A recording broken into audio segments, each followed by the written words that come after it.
Hey hello everyone, তোমরা সবাই কেমন আছো? এই ব্লগটা হচ্ছে আমাদের দার্জিলিংয়ের থার্ড ডে। দেখো, আমরা টাইগার হিলে এসেছি, তোমাদেরকে আশেপাশের পরিবেশটা দেখিয়ে দেখিয়ে দিলাম। এরপর আমরা সানরাইজ দেখব।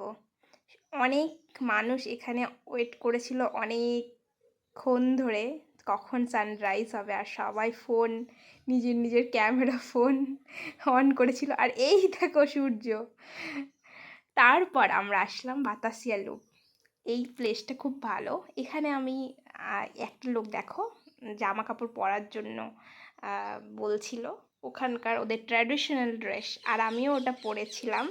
চা পাতা তোলার যে ট্র্যাডিশনাল ড্রেস ওদের, সেটা পরেছিলাম। তারপর এই দেখো এইখান দিয়ে টয় ট্রেন চলে গেল।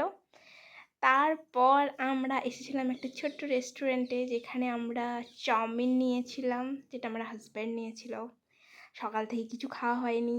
আর আমি নিয়েছিলাম ছোলে ভাটুরে। আর তোমাদেরকে এই দেখো ছোলে ভাটুরেটা দেখাচ্ছি, কতটা বড় ছিল। আর এখানে ওরা পেঁয়াজ দিয়েছিল, আর দিয়েছিল ঘুগনি। হ্যাঁ, ঘুগনি, আলু আর ঘুগনি তরকারি। তো তারপর খাওয়া দাওয়া করে আমরা এই দেখো, আমি একটা এখানে ট্রেন্ড করছিলাম বাতাসিয়া লুপে, ওখানে জু গার্ডেনও ছিল, সেখানেও গেছিলাম। আর এই দেখো, এর মাঝখান দিয়ে আমি হেঁটে হেঁটে যাচ্ছিলাম। আমাকে এই ড্রেসটা পরে কেমন লাগছে তোমরা সবাই কমেন্টে জানিও। এই দেখো, আমার হাজব্যান্ড ক্যামেরা করতে করতে, ভিডিও করতে করতে যাচ্ছে, আর আমি সামনে ওকে এগিয়ে আসতে বলছি। অনেকেই এখানে, সবাই প্রায় এই ড্রেসগুলো পরেছিল। তারপর আমরা একটা মন্দিরে গেলাম, আর এই মন্দিরে দেখো এটা ঘোরাচ্ছিল। টাটা।